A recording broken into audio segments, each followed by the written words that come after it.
Marching Band.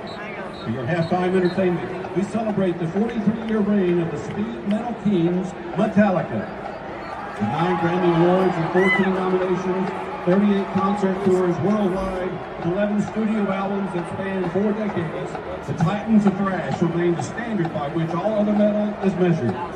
We begin with a 1984 classic from their second album, For Whom the Bell Tolls, followed by the 1992 tour anthem, Wherever I May Roam. And then, let's turn down the house and light up the stage for the Auburn University Marching Band and their show, Metallica. Sunday evening has arrived once again, and that means it's time for another live recording of the Auburn Experience podcast. We've got episode 110 coming your way, 2 major topics, and then certainly plenty of other Auburn-related news in our Auburn Potpourri segment. Let's get into all those different things right now.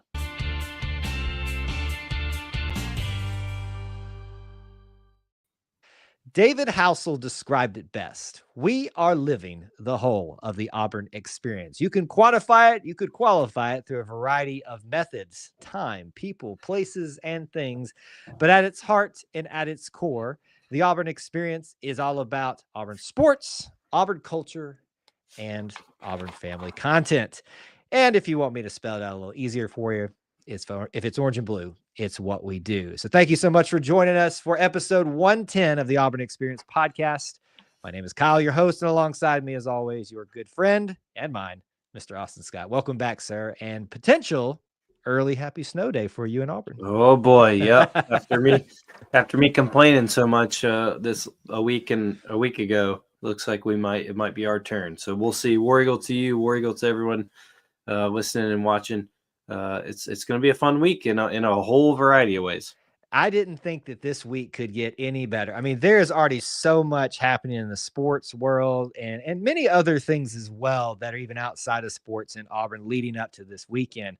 But then you want to throw on top of it, as we discussed last week, the potential for a decent snow. Now we're sitting here building it up and nothing's going to happen. That's just kind of how it goes. And that's the Auburn experience for you right there. But it does seem like you guys might have a little bit of a little white picturesque view in front of Sanford Hall this week. It might play out that way. We'll see. We're definitely eager to see if what all comes. Certainly, as things have gotten closer and a little more accurate, it looks like there might be some fun days ahead. So we will see.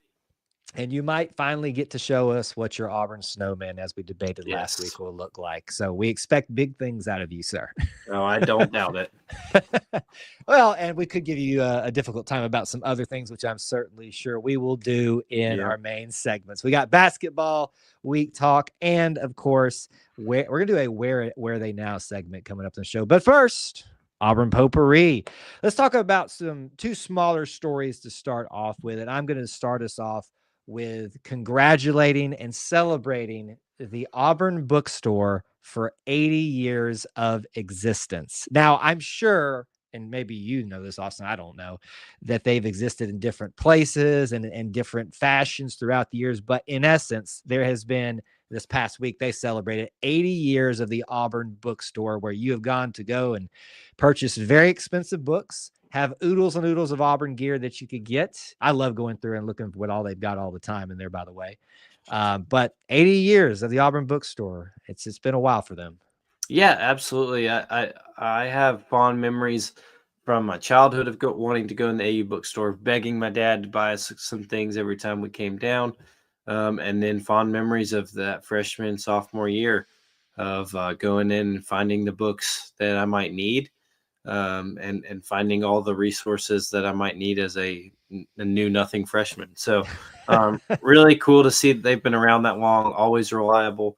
And the Auburn University bookstore is a staple, one of the best places to get all your Auburn gear or knickknacks or souvenirs. So really cool to see them still thriving. And I love that they're in Haley. I don't know all the places they've been either.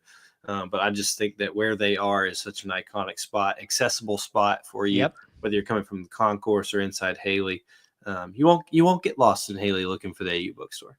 No, you won't. It can be like that beacon of hope that you That's have right. as you wander aimlessly throughout the corridors and quadrants and whatever else they call it these days of trying to navigate around Haley.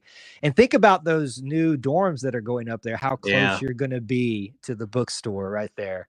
And they could be the first one to get the game day pins now, and they might all be gone if all the students run over there. That to me, that's the big look. The bookstore obviously purchased books there as a student, obviously got a lot of gear there.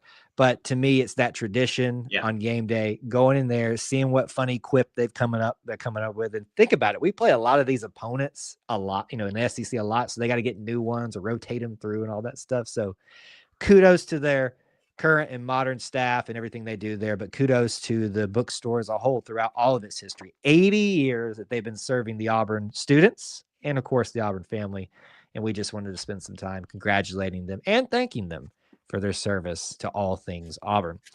Another story that we didn't get to talk about last week because we were so jam-packed, and we are this week too, is in the recruiting space. But I do want to spend some time talking about it because I know it's a high-value topic for a lot of people, but we're more so talking about 2026 here. Auburn added probably about a week and a half ago now at this point, 2026 wide receiver Devin Carter from Douglas County to be part of that 2026 class. So Hugh Freeze obviously has come in well known for his recruiting prowess, not just for current years and transfer portal current years, but getting a head start on things. And he's already done that and then some in the class already. But adds, I think this is the second wide receiver, if I remember correctly, in this class. I think there's one more that I'm forgetting about off the top of my head, but I think you're right. We keep rolling in all the talent, especially at wide. Marcus Davis, we got to give him some credit too for what he's putting together as part of Hugh's staff. Yeah, they've made wide receiver a priority, and I think we saw that with the Freeze 4 this past season, and we've seen that with as it continues. So the wide receivers in Hugh Freeze's offense have a historic precedent of being able to put up big numbers and do well. So when you get a wide receiver to commit to you, if you're Hugh Freeze, you must feel pretty good about him. So Devin Carter seems to be next in line there, and that's really exciting for him and for Auburn.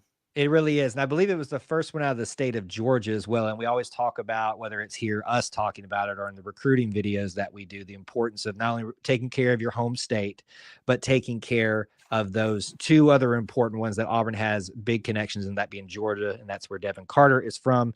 And then obviously Florida as well is a big one. I'm just briefly trying to look over Denarius Gray. The first commit, I think, in the class for 2026 is also a wide receiver. Obviously, we're talking about what's current right now. Things may change if you're watching this off in the future. But for now, we want to welcome Devin Carter to the class, and hopefully we see you in the orange and blue come the 2026 season. Now, this last bit of potpourri could be a segment of its own, Austin, because I know this is really what everybody's here to talk about. We got so much to look forward to this week. I don't care if it's about snow, but what you and I have been predicting, have been almost basically guaranteeing people was going to happen. We nailed this. Not that it was the hardest thing to nail. College game day is coming back to the Plains for the 5th season in a row. The college basketball version of it, obviously, since that's what the season we're in. Now, to clarify, folks, this is the 5th in a row that the show has been running. They missed the 2020-21 season because of COVID. So 2020, 22, 23, 24, and now 25. Welcome back to the Plains. How exciting is this, Austin? Super exciting. It's felt like ever since Bruce Pearl got this thing rolling, where it was Auburn was an attractive place to be. Auburn was a incredible hard place to play, and obviously competitive teams, that this was a no-brainer. The game day crew loves coming to Auburn because of the turnout that comes. They love it because it ends up being a great game, and Auburn at Tennessee is your next iteration of that. And I think that it is fitting. I want to say they've come for Auburn Auburn versus Tennessee before. I think you're correct. Because obviously there's Bruce Pearl's history, which you have to factor in, but not a surprise at all. We've been saying that this is probably their best chance. Obviously, as the season played out, it looked more and more likely that way. Now, Tennessee botched their chance of making this a top 5 game this past weekend, but Typical. we can't. Well, you can't count on a volunteer, and so we're excited. It's going to be a blast. I love that. I think we'll get into this a little bit more talking about basketball. I love that it's a morning, events and game. The game is actually at night. Yeah. Doesn't cause quite as much stress with what else will likely happen this week. And so going to be really cool. My family's going to try and be in attendance and check it all out. So Kyle, do you have that? I think doors open at 7 for students and general admission. It's a great question. Here, let me give you the details about game day, and then I'll give you the full thing for everything else after that for potential other events. So obviously game day coming to town for the 25th. It airs at 10 to 11. It's only an hour show. That's Central Time. Keep that. And then keep in mind the tip off is at 7:30 later. Reese Davis, Jay Billis, Jay Williams, Seth Greenberg, and Andrea Carter. The gates, let's say student gate at Neville Arena will open at 7 a.m. on Saturday, the 25th. And the public will also open at 7 a.m. Now the students will go through the student gate, which they will be partaking in festivities. Likely. I have confirmation from some students myself that that's going to be taking place. And then you can go through the main entrance to be part of the public viewing of College Game Day, which I have done. I will likely be doing that this year as well. So we'll be excited to watch that. The arena will be cleared at 11 a.m. So keep that in mind if you're planning on staking yourself out in there to get in there for the game. It ain't going to happen. They'll clear the arena. So there's your details. You said what I thought was interesting. You said, Austin, was that you're happy that the game will be much later than the actual event. Some people I've heard said they prefer it to lead straight into the game so that hype is there. The crowd is completely full and it's almost like that full game day experience. So you prefer the other, what we're about to do? I prefer the other as someone who does not have a ticket to the game. That's where I am. Because I think that you just have to only allow people in for game day to have a ticket, because it would be an absolute mess. Yeah, trying to figure out who doesn't have a ticket and get them out before the game starts.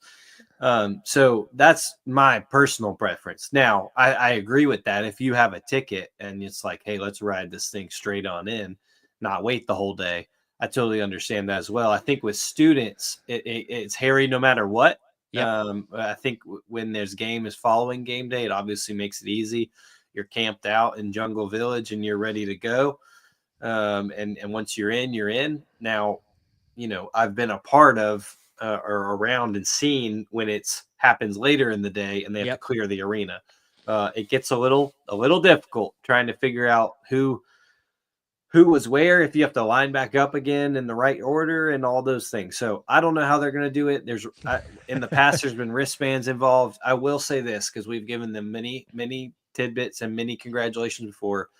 The Fan Experience crew, which Rhett Hobart, Paris Buchanan, that group is all ahead of. I think they will do a very good job of making sure this goes seamlessly. And they have plans in place. I feel pretty confident in saying. So we will see. It's always a fun time. Of course, Jungle Village is going to happen on a frigid week. Yep. I love this part of it because I don't have to be out there camping. So I can't wait to see it.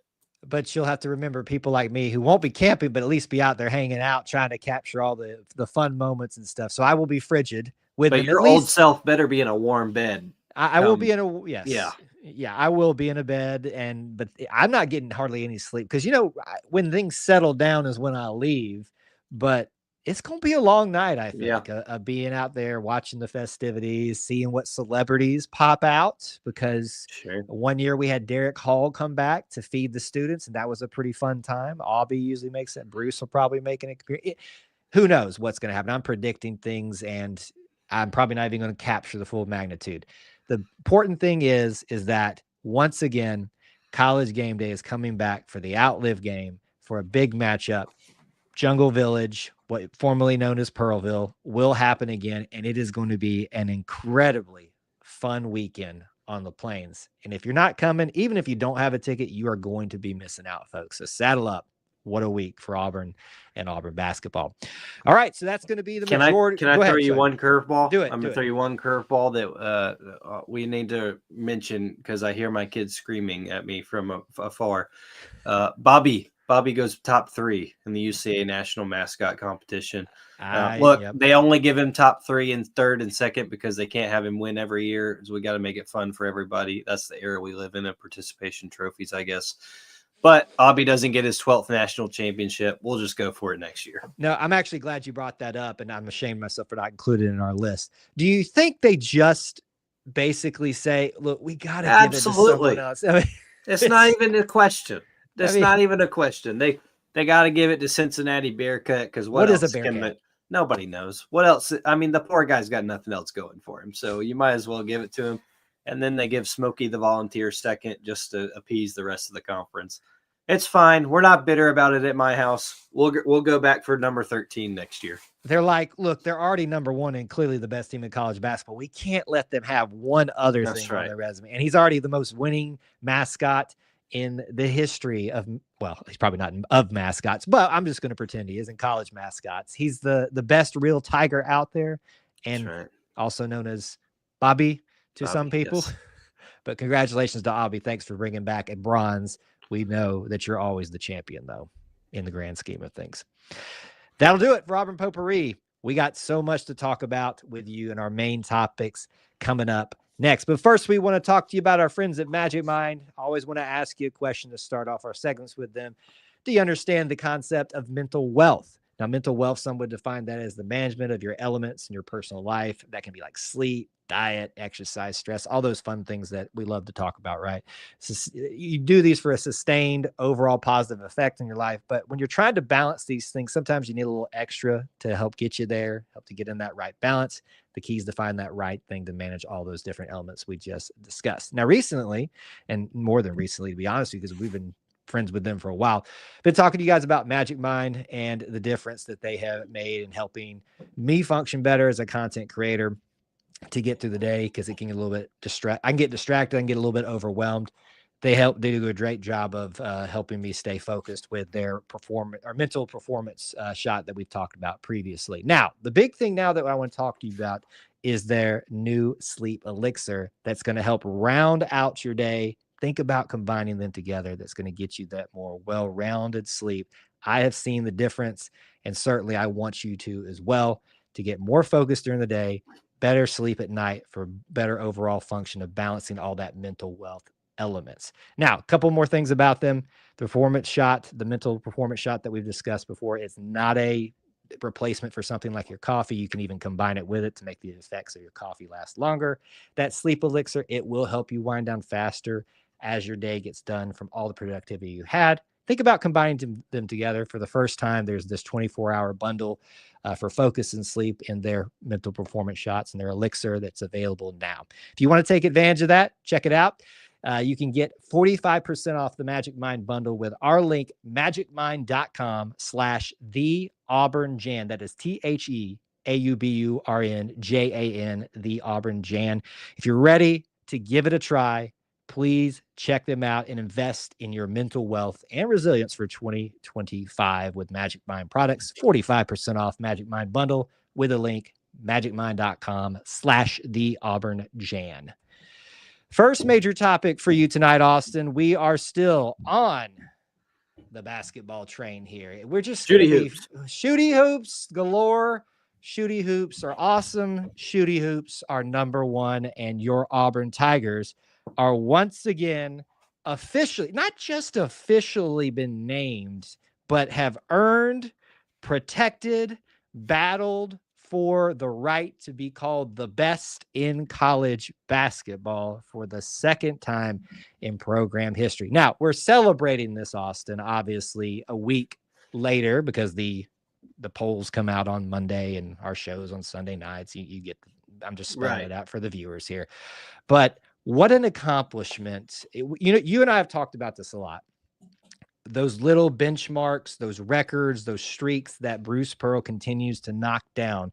And now he's creating new streaks or new records or things like that. This is the second time that Auburn has been ranked number one in the AP poll. And that is an incredible feat. And I know that just continues to add the list of things of why you love Bruce Pearl. Absolutely. I said last week, if the AP poll messed this up, then there's no reason to give them any credibility more. Thankfully, they finally got it right.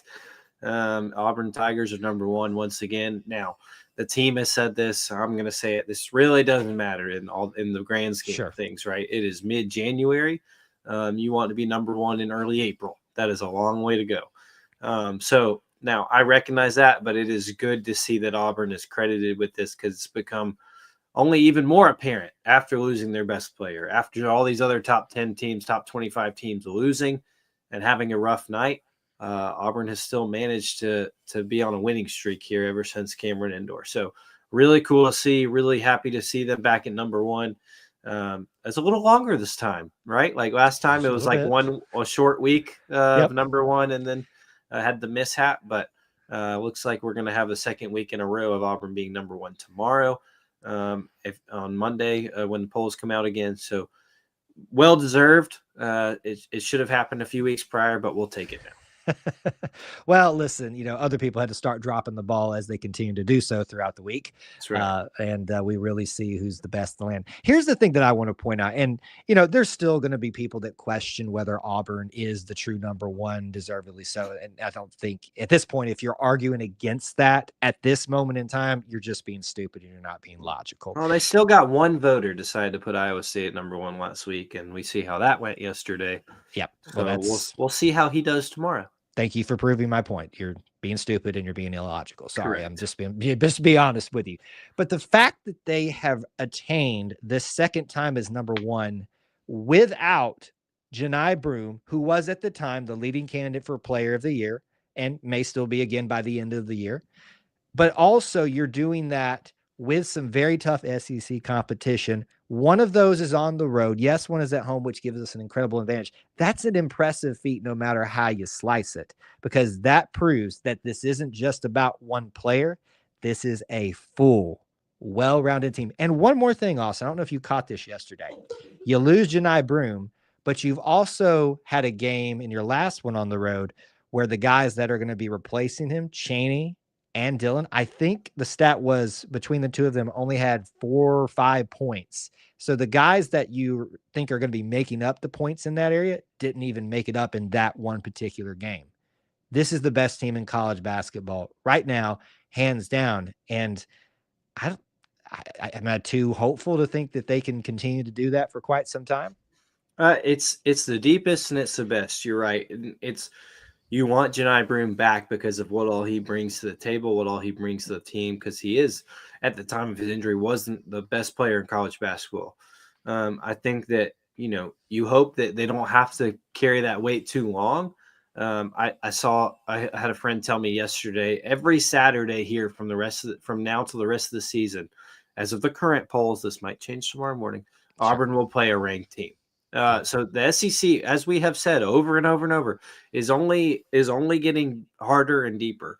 So you certainly want him back as quickly as possible. But right now, like you said, this team and the depth of this team has lived up to the test.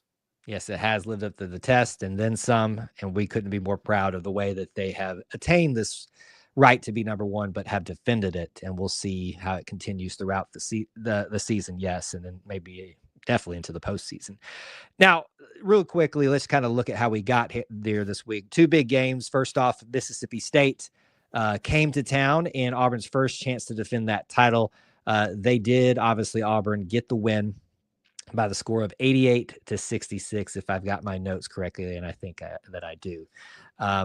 Number 15 at the time, so they lose to Auburn. They do beat Ole Miss later in the week, so that means they'll probably still be ranked. Another quad win for Auburn. The big thing that stuck out to me here, Austin, was not just the response by the team, but people were talking about all week about people stepping up, and you saw them. Chad Baker-Mazara, Chaney Johnson had great games, and couldn't ask for anybody else really to do it because those guys that we expected stepped right up to the bat. It was the first test without Janai Broome, and it was a team that last year, now I know everything changes in this day and age from year to year with college basketball, but last year, Mississippi State gave Auburn fits just about every time they played each other. Josh Hubbard did very well against Auburn each time. And so it was a game, I think rightfully so, a lot of people were a little bit nervous about. We're number one again. Janai's not out there. How's this going to go? And like you said, we had plenty of people step up to the task to recover that kind of missing piece of Janai and take the slack off of where his hole was. And so now I think you see that was to me the affirmation. This team is deep. this team is as deep as we had thought and Yep. and can do it against top 15 competition.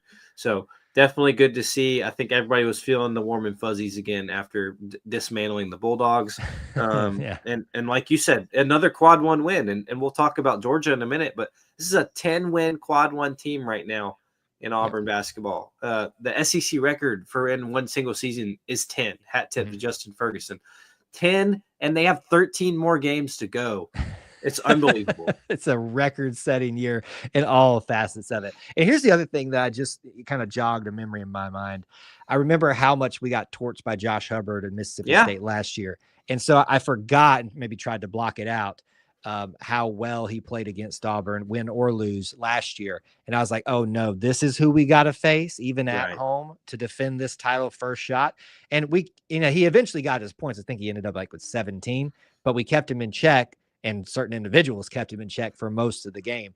So once again, it's not the fact that Auburn has reached this point. It's how they're doing it. They're coming up against quality opponents that have the ability to catch you, especially when you may be in a weaker point that you might be without your star player. And you got to be impressed by what Auburn's put together. Speaking of, later in the week, a big matchup. Should we just go ahead and address the elephant in the room? Hey, look, let's do it. I have no problem with this. I've been ready for this, guns blazing. Yes, I was in Athens for the game, and this is all I have to say. The field goal posts here have totally shifted. It used to be, oh, Austin's going to the game, we're going to lose. Now everyone's like, oh, Austin's at the game, that's why we struggled. Well, we still won. This guy right here is 4-0 this season. 4-0, and I'm tired of the blame. I'm gonna be honest with you. I was there. I've been there 4 different times this year, and wins are wins are wins are wins, Kyle. So you know what? I don't want to hear it because I just keep delivering. So if you want my 4 in a row record in there against Tennessee this week, please message me. I'm happy to go in your place for the $2 I have to my name. But I'm 4-0. And everybody's just like, oh, Austin's there. So that means somebody got hurt. That means somebody struggled. Well, the record stays undefeated. I figured you were going to be prepared for that. I've been waiting. Look, can't ignore, though, that some things, Dylan was having some cramping issues. I don't know what you're talking about. I know and we did go down to the wire, and it was kind of a little bit dicey. Never trailed. I give you that. So the record speaks for itself. Sometimes it's not about the result, though. It's about how you got there, and things certainly have been interesting when you've 4-0, Kyle. Well, I know. So with that in mind, certainly you got the opportunity to be a witness on the road and watch the Tigers come back. Sorry, they never trailed. What am I talking about? 70-68. The cool thing that the SID department always does a great job of giving you stats and things that you don't even think of, but I wasn't aware at the time. 200 meetings between Auburn and Georgia after that game, and it's the most because it's the first 200th meeting Auburn has had in men's basketball. Auburn's leading that series, by the way, in case you were wondering. Not by much, but we're still winning it. And it comes where the second time only both teams are ranked. Now, Georgia was number 23 at the time. I would assume they'd probably fall back out of the rankings a little bit, but that doesn't take away from this. So when you're hearing this discussion about this, folks, this is a good Georgia team. And I despise Georgia just as much as the next person, but I'm going to give credit where credit is due. We are watching the reemergence of Georgia. So I'd say that to Auburn's credit, but I also want to give them credit as well. They've got some talented players on there, and I do not want to face them again, to be honest. And I know we've got to. They've got talented players, and they've got a really talented coach in Mike White, who always schemes up against Auburn very well. He did it at Florida. He's doing it at Georgia. It was no question to me that the game was going to be tough with Georgia having talented players. Asa Newell is projected to be a high lottery pick. But Mike White knows Bruce Pearl, much like Buzz Williams, knows how to kind of do what he wants against Bruce Pearl, how to get him out of his comfort zone. So it's going to be a fight. It was very impressive to me without Janai Broome, and as you mentioned earlier, without Chaney Johnson and the other bigs playing up to filling that role. That Auburn was able to come out of there with a win. Now, look, I've said this before, and I stand by it. I am really not one to get on the refs and blame. But my goodness, they gave every chance to Georgia in the final seconds there to get them to do it. Now, and I know this will pierce at Kyle's heart as well. Auburn has to make their free throws, but my goodness, to go on a road in an atmosphere like that, where people, like you said, are not used to their team being ranked, not used to their team having the kind of basketball atmosphere that they do. And you could tell because there were a whole lot of Bulldog jerseys, football jerseys in there. The fact that they were able to go and weather that storm is big. And it's always really cool to me. I'm going on a tangent here, but really cool to me that Auburn has a lot of Georgia natives on their team. They always have. Bruce Pearl can recruit the heck out of the area of Georgia. So it means a lot to those guys. And it was cool to see those guys get that win and feel that pride. Yeah, we got one other element we want to talk about here. I know it's very important on all of y'all's minds, but I want to ask the question that we're trying to do every time we do this segment during the season. You and I started off SEC play with predictions of how many losses. You said 4, I said 5. Would you like to amend that based off current results? Here we sit, 5 games into SEC play? 5 games in and 13 left. I'm still good with 4. I will bump up from 5 to 4. And I promised you guys that if I felt comfortable enough, I've seen enough to feel like we can move up in my mind to expecting 4 losses only, like as opposed to 5, because the way this team responded on the road, at home, without Janai. I could be wrong and jinxing this now, but I'm just saying I've seen a lot and I'm starting to get really excited about this team if I wasn't already excited enough. The final element I want us to discuss in our basketball segment is this big question right here. When will Janai Broome come back? Folks, you're not going to know until it actually happens. Now, you're going to get reports, speculations, things of that. Somebody's going to say, I heard something, or this person was at this place and they told me Joe Schmo said, all this stuff. This is an ankle injury. Personal experience with millions of them. I go to the doctor and every time he rotates my ankle, he kind of like flinches every time because he's like, oh yeah, I forgot how many times your ankles are so elastic because they've been rolled that far every single time, and it's worse every time I do it now. You're not going to know until probably Bruce Pearl or an official source gives you that. There may be reports that may be substantiated later, but I know that's a lot, and understandably so, right, Austin? Everybody wants to see this team do well. They know Janai is a piece, but I also think we can take solace in the fact that this team has done so well without Janai. Absolutely, and I think you're right. It will be, kind of a likelihood based on how these injury reports look now that we get, right? The SEC has mandated these injury reports. Emily asked me how those are monitored, and I don't really know how honest you can be, on those, but I would think that it's a bit of an honor system, but also just, I don't think there's as much gamesmanship as there used to be, right? With, well, we don't know how he's going to do it, and then he's been ready all week and he's fine to be out there. I think that you will see kind of an indication of where things are. Now, it doesn't always mean that it's going to be a for sure thing. I think you could see questionable on there a lot, right? And it be a true question on if he's going to play or not. I don't know. I think I originally said I would hold him out until mid-February. I don't think that that's really going to end up being the case anymore. Just my own speculation, kind of watching him in pregame, watching him with the team. It doesn't feel like it's as severe as maybe it was. I'm not a doctor and I'm not with Janai every day, so I don't know that. But I think that, like Kyle is saying, we will not know officially until kind of Bruce and the staff are kind of allowing us to know. There still can be an element of gamesmanship, right? We're not going to tell Tennessee tomorrow morning, hey, prepare all week for the best player in the country to play. But at the same time, I think that they are monitoring this. Would they love to have him back next week? Yes. Would they love to have him back by the following week? Yes. It's all dependent on where his health is, where his rehab is, and where these doctors feel like where he's at. So I just know, people, there's a waiting game. It's going to be okay. I think we can all be very thankful there was no surgery. There was no break. Let's just keep remembering that.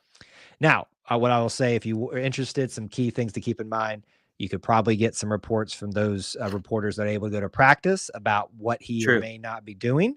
That is possible. And there are very reputable places out there you should go to, take that seriously or not. There's going to be a Thursday press conference with Bruce. We usually put those out on YouTube where we might have him say something about it. Not guaranteed. injury report, as Austin so aptly put, that I think comes out on Friday or something like that. But really, it could be just Janai runs out there, kind of like he surprised us after his first injury and just ran out there and participated. Hang in there. Janai will be back. We need to let him come in the right way, though. And this team, you should feel very secure in for its future, regardless of when that happens.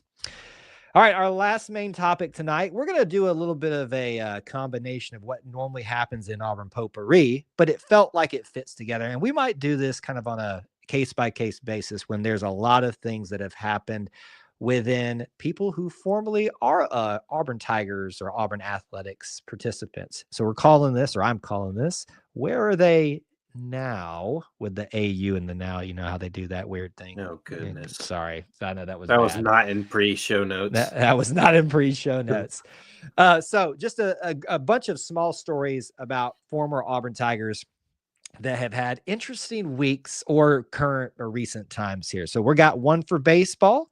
We got one and two for football. And one is actually still participating. The other just retired in some sense, and the other has been retired for some while. So let's start with the current one. This is one that I know is right at the forefront for Austin, because besides being one of the greatest Auburn Tiger fans out there, he does love his Atlanta Braves. Yeah, I do too, but I think you're probably more of a Braves fan than I am, aren't you? Maybe. They love to hurt me. Well, you're an Auburn fan, so you should be used to it by now. But you would think, right? They find new ways to hurt you, but they find new ways to make you happy, because officially as of last week, this is a holdover from last week's show we didn't get to, Garrett Cooper, who has had a pretty impressive career and former Auburn Tiger, is officially, for now, part of the Braves roster in a sense. Now, to be clear, he has signed a deal that's in the minor leagues that will allow him to participate in spring training, I believe, with the Braves. So it's not a guarantee. And I think he's probably on the, how would you say it, Austin? Like the low end, like the backswing of his career. Is that a fair statement with Garrett Cooper? He's a veteran. I think you could easily say he's a veteran in Major League Baseball. Has done a lot in his career to hinder the Braves, but has done very well for himself at post Auburn. So really good to see him get a chance with a team closer to home. I think, like Kyle said, this is just a minor league invite. I think with his prowess and veteran style, that there's no guarantee, but there's certainly an indication that he will get a good look at if he needs to be called up to the big league team at spring training or during the season, given his history and his background of knowing how to play at the next level. So very cool for Garrett Cooper. Obviously, this is not adding to Auburn's Major League Baseball total.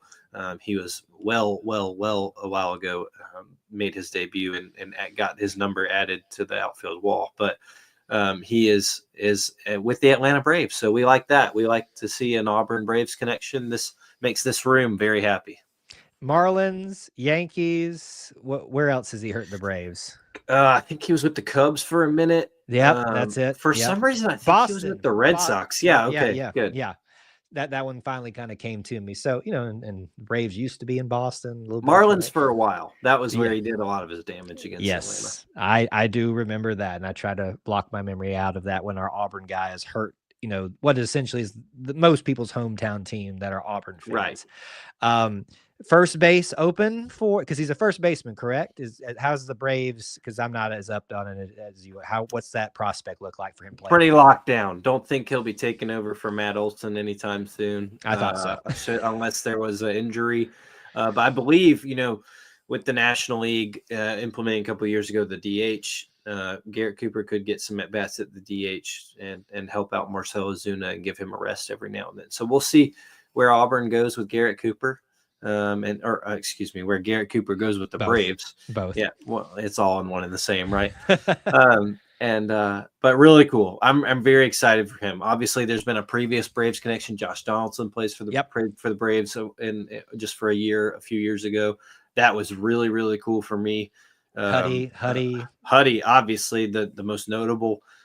So very cool for Garrett Cooper to kind of join that list. I am totally blanking on where Garrett Cooper's hometown is from originally.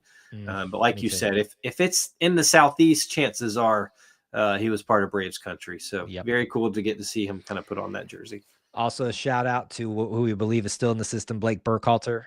Absolutely. The Auburn Tigers Would love to see him at the major league level. That's what I'm saying. We're trying to take over the Braves, and hopefully one day we can in some aspects. So congratulations to Garrett Cooper, and we'll be watching closely for those of us that are Braves fans. Moving into the football world, this is kind of a unique story because we have got a celebrity in Cam Newton that is becoming even more of a celebrity in a different sense. Now, he is not officially retired, meaning like he said, I'm retired from the NFL. Has he yet? I don't think so. I don't know if you're going to get that from right, Cam, but I don't think so. I think we can all. Now, it's never good to assume, but I think we can all safely assume that it's given his first take deal and this new deal you'll talk about. I think he's probably done. I think he is as well. And we don't say that as like he's got nothing left to give to the game, but certainly I think the organizations may have moved on to different things, given he is getting up there, at least in age at this point. And still, I think I'm still older than him, to be honest with you. But regardless, opportunities abound, whether it's on First Take, he has been on streaming and stuff like that. And now on reality television, one Cameron Newton is participating in Fox's Special Forces, the world's toughest test. It is, you go to boot camp essentially, and then some. Now it is a reality TV show. And what do we always say about reality? It's not even that much of a realistic thing. It's played as reality as they want you to see. Exactly. But I will tell you, Austin, you have not watched this, correct? I have not. I've seen a clip of Cam, but that's about it. And that's the thing that kind of sparked us to be able to talk about this is the clip from of Cam, our favorite show. From our favorite show was to be able to jump up and like from a boat, I think is what it was, and pull himself up into that with just brute strength and get in trouble with the officer or whatever for yelling and screaming and not acting very serious about what I would too, to be honest with you. I didn't fault Cam for screaming and yelling that I pulled it off. Like that was quite a feat, even for him as built as he is. So if you haven't watched it, it's on Fox. I've watched a little bit of it, and it seems pretty tough. Cam's had to do some things like do this drill where they roll back locked arms into a surf, the surf about 2-3 feet of water, and it can get very claustrophobic or feel like you're going to drown. A lot of people have already left the show. Lots of other celebrities. And he seems right now, I haven't watched the whole thing, but my wife is watching it, Jessica, to be doing pretty well. I think he even broke someone's nose, from what I understand, in a fight. I could be wrong, but I think I read that he broke someone's nose. Like a organized fight, or yes, I believe it was part of. It is not like. Please don't hear me saying spreading rumors that Cam was breaking people's noses without consent to do so. Sure, I think this is. He was they were scrapping or something. And I think he probably, did it in the process or whatever. You know what? Let's just move away just in case I get him in trouble for mentioning. Well, look, I mean, we've all known since the days he arrived on the plains, Cam Newton is an athletic specimen and just like nothing we've ever seen. So it's not surprising to me, even after all these years in the NFL, even after being quote unquote retired for a little bit. He's still in peak athletic shape and able to kind of pull some of these things off that only the best that defend our country do. So very cool to see for him. And is there a prize, or what is the end of the goal of this? Your guess is as good as mine. Okay. I tuned in slightly because I wanted to, make my wife happy. She hates that we don't have a ton of shows we watch together. Sure. So I Cam was there, so it wasn't as bad of a reluctance, so I got some interest out of it. And certainly it was impressive to see that he still is in pretty decent shape from the look of it. He doesn't seem to be struggling as much as others. How about that? That boat and that helicopter were moving at insane speeds. They were. I would say the other things that he's pulled off, having to escape a drowning situation and stuff like that, were absolutely. I'd be tapping out. I am not built for that. So hats off to one Cameron Newton for showing us that he's still a beast. And we'll probably, if we get a little bit of a update about how he's doing, we might come back to you and talk about it. But that's what's going on for Cam right now. Very quickly, and this is not a fun story in our Where Are They Now segment, but certainly I think it's worth bringing up because it was kind of a big news this week. Bo Jackson. I feel like we don't ever have very many negative stories about Bo. as kind of gruff as he can be at times, I feel like, jokingly gruff, you don't really get too many stories that are in a good light. He's done Bo Bikes Bama, so many great things, being a great ambassador for Auburn. Stays out of the spotlight relatively. Until family drama gets in there. So we are only going off of what reports I have read have said. So if we get something wrong, please refer back to them to get clarity on that. But the news this week is that Bo Jackson vacated a judgment in a lawsuit that he won against family members, $21 million, meaning he won the lawsuit, which was for defamation. And he has chosen to forego his $21 million reward. Now, Bo doesn't need the money. And it was unfortunately against reportedly a niece and a nephew that were going out of their way to harass, defame him, believe on social media as well. I think we can assume in the efforts of getting something out of him, which is kind of what this seems to imply here. This is a story that started kind of circulated many months ago, but this is just kind of the end result of it. So it's sad to see that this is kind of what Bo has to get involved with, but in some sense, I guess good on him for recognizing he might not get the money, nor does he need it, frankly. Yeah, it's not fun to see. You definitely feel for that family and hope that the relationships can be restored maybe in the right time. But definitely unfortunate, but a very good thing. I'm sure Bo feels relieved on, just to kind of put that behind him a little bit. So definitely feel for him and that family. And never good to see in the news. But like you mentioned, with Bo Bikes Bama and his countless charity efforts to help those less fortunate, there, it's sad to see something like that of defamation go against him. Well, and to see him, at least from what we can tell outside looking at handle it at what seems the best way that you can in that thing, getting the judgment to say, hey, you did wrong, but, basically recognizing and being the reasonable person in the party and saying, look, just let's get this handled in the sense that it needs to be handled to send the message, and then we'll move on. And he can go back and being the great representative of Auburn that we know and love, and doing all the great work, as you pointed out, that he's done for others, even outside. I mean, all for the state of Alabama, raising money for victims of natural disasters and all the like. So really hoping we see Bo, not necessarily, I would love to see more of Bo on Auburn's campus. Really hoping we see more of Bo's involvement, maybe with Nike coming in July, to put a positive spin on that, on maybe where are we now. Would love this. I don't know if it's just rumors. It's probably just rumors, since we would have probably covered it. But I feel like I've seen more of like the Bo sneakers when he was playing, the Nike sneakers being brought back maybe in the Auburn sense when the deal goes through officially. I think that'd be really cool. Some Bo Nike. I'm sure Charles is very excited about Nike as well. So that'll be a fun thing for us to discuss this summer with Auburn's Nike athletes that went on Nike professionally, now getting a hand in it. Maybe we'll see where are they now and how they have a hand in that later on. I can feel our friend Clint Richardson of the Auburn Uniform Database perking up when you said Bo and Nike, and he's like spazzing a little bit. He's like that's my stuff. His ears are twitching. They're talking about my things.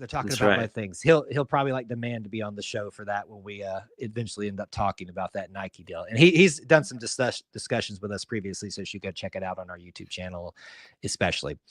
We covered a lot, and that'll do it for episode 110. Almost said 101, but 110. We are continue to move on past that episode 100. Thank you guys so much for hanging out with us and spending time talking about the Auburn Experience. If you want to keep up with me, you can do so on X at Kyle Loomis 24. Where can they find you, Austin? Yeah, on X, on Instagram, Austin G. Scott. Snow pictures are to come. We'll see. Of Bobby, Brooks and Barrett, everything. I'm sure there will be a snow Bobby demanded, but we'll see how we do. An Auburn snowman is happening. Now, how tall will it be? I have no idea. But an Auburn snowman will happen.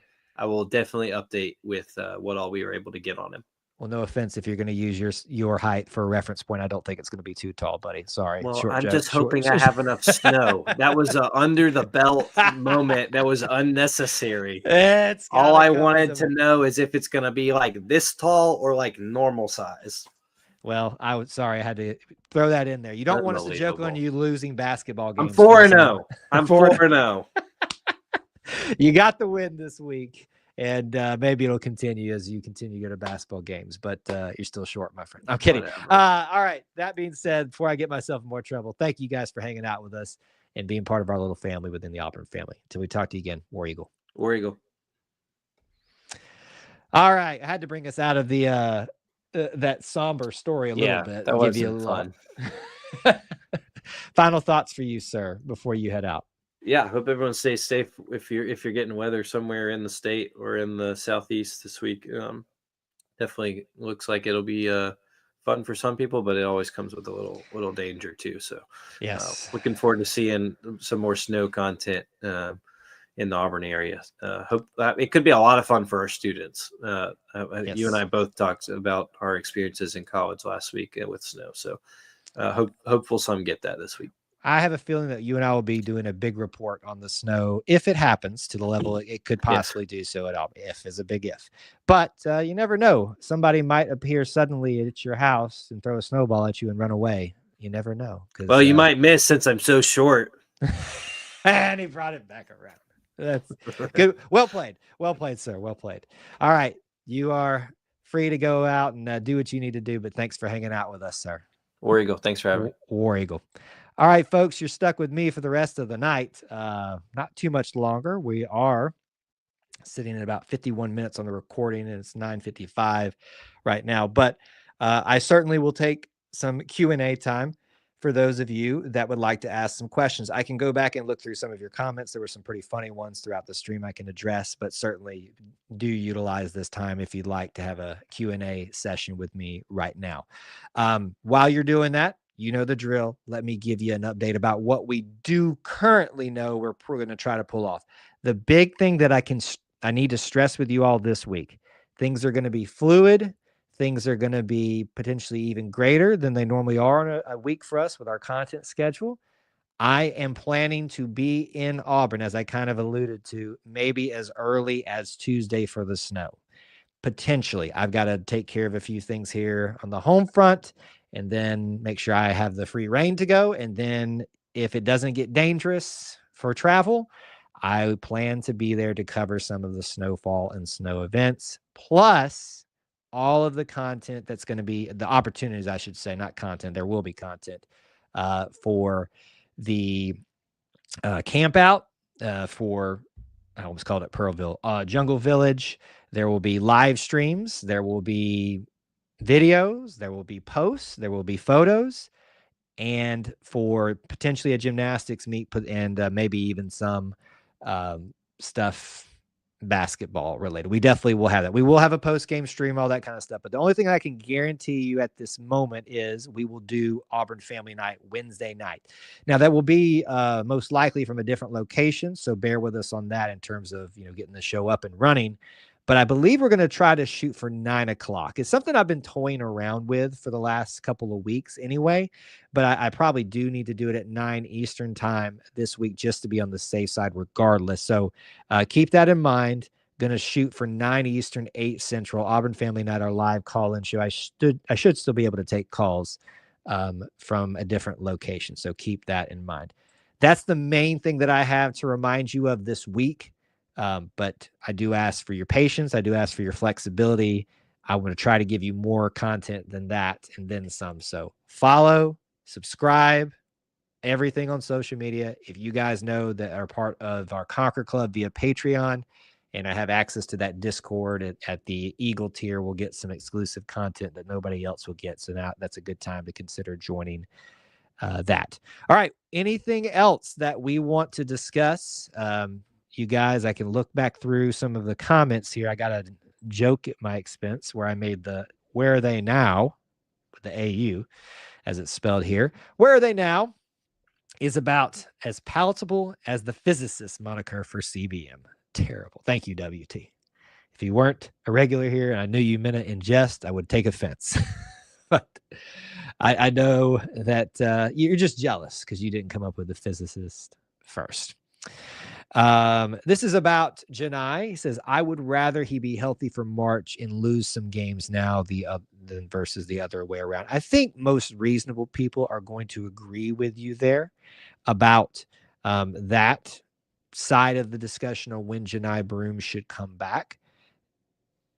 If we can get him back sooner, great. I just don't want us to rush this thing. It's going to be a little bit, it's going to be a little bit touch and go there with an ankle injury like that. So Unbeaten Lake is bringing up a topic that I know is only going to begin to get more fever pitched as time goes on, now that he is the winningest coach in Auburn basketball history, and are we ready to build a Bruce statue yet? And I know you're just having fun with it, but the reality is this is a great topic in the sense where we'll probably do this when we need a topic for some week, probably in the summer. But the reality is, more so than just Bruce, when do you give people a statue at Auburn? When is it worthy of that moment? It has to fit some type of agenda or some type of thing that they're trying to do as a group, like with the Heisman statues. Or at what point past your career do you get that statue? We know it's coming. We know Bruce is going to get that statue, or even more than that. The question is, when will it happen? And I think it's something that people are ready for. Certainly, we just need to be a little bit more patient on, but it will be coming eventually. If I'm going to persist calling the Auburn Experience as the flagship, then refer to AFN as the granddaddy of E2C. That is not a bad moniker for that show. That, honestly, WT, is the best thing that I heard you say ever. I'm kidding, but maybe true. I'll consider that in some version of that. I like that, referring to it as our legacy show. Just to be frank, and I know most of y'all who are here live have heard this, but for those watching on the replay, and there's many of you that watch the replay, if you are not able to attend the Wednesday night shows, we would love for you to do so. It is something we've been doing since it was the very first thing that we ever did on YouTube. And we broadcast it to Facebook too. It's a live call-in show for an hour, and it's traditionally been at 8. I've been debating on whether or not we should move that up with some certain schedule things and things like that. But also, I think there's a lot of other shows that go live at 8 now too, more than just 1 or 2, that like it used to be with us and some other shows. So we might test that out and see if that allows more people to be part of the show going forward, because we'd love to continue to hear more Auburn voices on that show, more than just me and more than just some of our regulars, even though we love hearing from them. Corey says Bruce needs a natty for a statue. Well, then you have to take that away from Bo, if that's your, I know technically he probably should have had a national title to his name, but I don't think you have to win a national title to have a statue. But I do think that your complete story has to be one that is so impactful, it's hard to say otherwise. Pat Dye never won a true championship. Again, some people would argue, but he has a statue, and we know why, right? So I think that's coming at some point. It's just going to be a question of when. A statue should only be for something spectacular, but after they have separated from Auburn. And I think you mean separated, meaning like they're no longer the head coach or things like that. Listen, if Bruce finishes out his career to what I believe his contract runs in 2030, and they want to, on his last game, unveil the statue, I'm cool with it. I'm down for that. I think that would be a great way to round out his time here, and it would be very deserving of that. But there's a balance somewhere in what we're all saying here that I think certainly could find an opinion that fits most narratives and most preferences out there about how and when we should honor Bruce Pearl. Let's see. AU being 6-1 against ranked opponents is pretty amazing. It is. And let's add to what Neil just said here. This isn't just ranked opponents. These are the best of the ranked opponents. This is including Iowa State team, Mississippi State. Georgia is a ranked team, but I think they some point maybe even higher than that if they get into a good streak there. Duke is that one loss. Houston at the time. Obviously, Purdue. That's some pretty good basketball programs that are part of that list that Auburn has taken down. Let's see here. Neil says, I have a 1983 AU Coke bottle from the 1983 team. I still don't understand how Miami jumped Auburn for the title. I think you can thank Auburn for a lot of the changes that we see now because of moments like that, 2004, where it just didn't make sense, did it? It didn't make sense. Pretty sure that Auburn has more quad one wins than any other college team. Believe they are one ahead of Oregon, maybe two now, but Oregon was hot on our tails with that. Unbeaten Lake says, after the hideous tenure of Barbie, what Bruce has built after that is astonishing. Think he deserves a 20-foot tall one just because of what he had to overcome. And there's something to that, Lake. I mean, to be honest with you, I didn't think we'd ever get out of those dark days, the hole that he put us into. It's kind of reflective of what's going on in football now, why we should have some patience. Different beast altogether there too. But I do think that we all recognize, statue or not, what Bruce has done for us. The SEC is loaded this year. UGA is a very good team. Mississippi State, Ole Miss, Kentucky, Florida, Arkansas, all really good. I would even add, even if you don't consider them a good team overall, you got, and he didn't want to give credit to Alabama, and I think you should give credit to Alabama too, or just forgot to mention them maybe, which is understandable as well. But Vanderbilt just took down Tennessee. You got to be careful of them. You got to be careful of Missouri. We took them down. I get it, but we're the best team in the land. I don't know that there's a team in the SEC that isn't capable of taking down another SEC team this year. There's not a Missouri like last year, who even when they had 0 SEC wins, by the end of the year, they were kind of getting it together a little bit and looked a little bit more dangerous. I don't see that. I could be missing it. Texas and Oklahoma are at the bottom of the list right now, but even Texas, you could see the talent on their team. Oklahoma was ranked at one time this year, or a couple times this year. Folks, LSU maybe. It's tough. It's tough. I don't know how many times I got to say it. The SEC is just tough this year. Anyway, okay. That, I think, is going to round out our show this evening. Good show, good Q&A at the end. I appreciate you all, those of you that are regular, everybody, but those of you that are regulars here.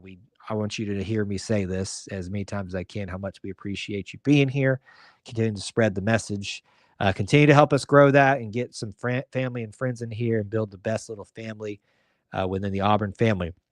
Stay tuned.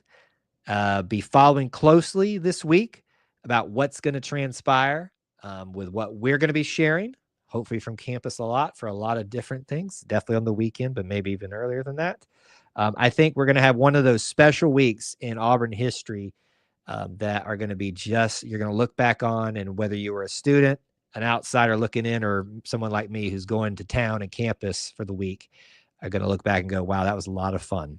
Regardless of outcomes, there was a lot going on, a lot to remember, and I'm looking forward to it if you can't tell. Thanks for hanging out. Thanks for being here. And whether we see you a week from now for episode 111, stay tuned for a time on that as well, because that could be altered a little bit, or you're on Wednesday night, or many of the other opportunities to connect with us and our content on social media are here. Thanks for being part of our little family within the Auburn family. Until I talk to you again, War Eagle.